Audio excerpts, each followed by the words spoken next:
يا دكتور، بعد الفطام شكل الثدي اتغير تماما وبقى فيه ترهلات وبحس ان هو فضي وما بقاش طبيعي وما بقاش زي الاول قبل الحمل والرضاعه. ايه سبب الموضوع دوت وايه الحل بتاعه؟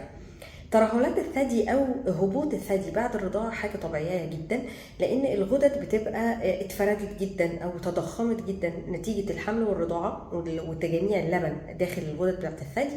وبعد الفطام الغدد بتاعت الثدي بتهبط تماما او بتكش وبتنكمش، فبالتالي بتحس ان الغلاف بتاع الجلد اللي كان على الثدي وكان على قده تماما ومشدود عليه بقى الجلد اوسع او كبير عن حجم الغدد اللي بقت موجوده بعد الفطام.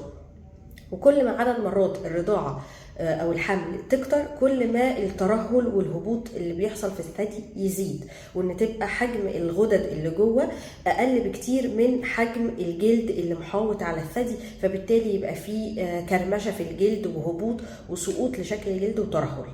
طيب، هل ده ليه اي حل بالكريمات او بالادويه او باي دهانات زي ما بنسمع على السوشيال ميديا او على النت؟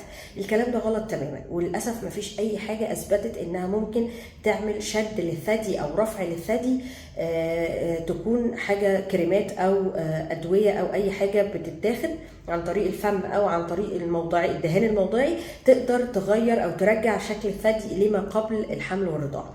طيب، ايه الحل؟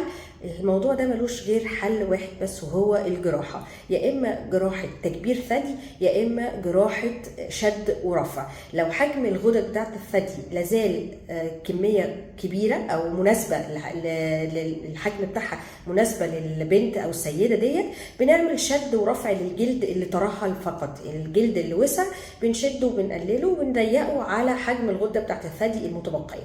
لكن لو الغده بقت فاضيه تماما والجلد بقى ما فيهوش غدد يحتويها، بنحتاج ان احنا نحط حشوه سيليكون مع الشد والرفع، بحيث ان احنا نكبر الحجم بتاع الثدي ونرجعه للشكل الطبيعي بتاعه. اذا الترهل ما بعد الحمل والرضاعه ملوش اي حل غير الحلول الجراحيه، سواء بالشد والرفع بس او معاهم حشوه سيليكون عشان نرجع للشكل المظبوط. وانصح كل ست عايزه تجمل او تصلح الترهل اللي حصل بعد الحمل والرضاعه انها تستنى بعد ما تستوفي العيله بتاعتها، يعني بعد ما تخلص حمل ورضاعات نقدر نعمل التجميل. لكن يفضل ان انا ما اعملوش بعد اول حمل او تاني حمل ويكون لسه في نيتي اني احمل وارضع تاني وارجع اعمله، لان النتيجه هتتضرر وهنرجع زي الاول تاني، ونحتاج ان احنا ندخل نعمل تصليح تاني للتضرر اللي حصل بعد الحمل والرضاعه. فنستنى نخلص كل الحمل والرضاعه اللي احنا ناويين عليهم ثم نعمل التجميل once and for all، وان شاء الله تبقى النتائج مرضيه ليكم باذن الله. كان معاكم دكتوره ساره زيتون، استشاري جراحات اورام الثدي التجميليه. ما تنسوش تعملوا فولو وسبسكرايب، هتعرفوا اكتر عن معلومات عن سرطان الثدي.